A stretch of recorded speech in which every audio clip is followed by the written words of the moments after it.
فيكشف عن ساق فلا يبقى من كان يسجد لله من تلقاء نفسه إلا أذن الله له بالسجود ولا يبقى من كان يسجد اتقاء ورئاء إلا جعل الله ظهره طبقة واحدة كلما أراد أن يسجد خر على قفاه. پھر جو شخص اللہ کو سجدہ کرتا تھا تو اللہ کے اذن سے وہ سب کے سب سجدے میں گر جائیں گے. ہاں جو دنیا کو دکھانے کے لیے، ریاکاری کے لیے، دکھلاوے کے لیے سجدہ کرتا تھا تو اللہ اس کی پشت کو گویا ایک تختہ بنا دیں گے کہ وہ جھک ہی نہیں سکے گی، وہ سجدہ کر ہی نہیں سکے گی، اور جب بھی وہ سجدہ کرنا چاہے گا گدی کے بل گر جائے گا. ثم يرفعون رؤوسهم وقد تحول في صورته التي رأوه فيها أول مرة فقال أنا ربكم فيقولون أنت ربنا ثم يضرب الجسر على جهنم وتحل الشفاعة ويقولون اللهم سلم سلم.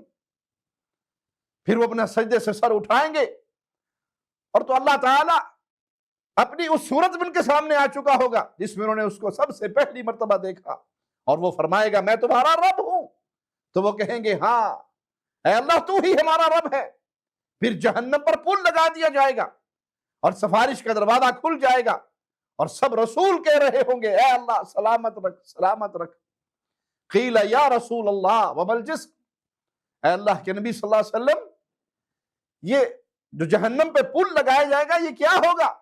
آپ نے فرمایا بہت پھسلنے والی، ڈگمگا دینے والی جگہ، اس میں اچک لینے والے آنکڑے اور کئی کی نوکوں والے کانٹے ہوں گے، اور اس میں کانٹے دار پودے ہیں جو نجد میں ہوتے ہیں جنہیں سعدان کہا جاتا ہے. ان کو دیکھ کر تم اس کی مشابہت کر سکتے ہو. تو مومن آگ کی جھپک کی طرح، بجلی کی طرح، ہوا کی طرح، کوئی پرندوں کی طرح، کوئی تیز رفتار گھوڑوں کی طرح، سواریوں کی طرح گزر جائے گا.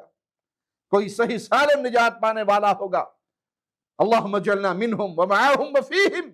اللہ اپنی رحمت سے ہمیں اپنے ان پیاروں میں شامل فرما دے جو ہواؤں کی طرح تیزی کے ساتھ، سلامتی کے ساتھ وہاں سے گزر جائیں گے، اور کچھ ایسے ہوں گے جو زخمی ہو کر وہاں سے گزریں گے، اور کچھ جہنم کی آگ میں تہ بتہ لگا دیے جائیں گے. اللہم لا تجعلنا منہم ولا معاہم ولا فیہم. اللہ اپنی رحمت سے، اپنے فضل سے، اپنے کرم سے، بغیر عذاب کے، بغیر حساب و کتاب کے اپنی رحمت سے جنت عطا فرمانا.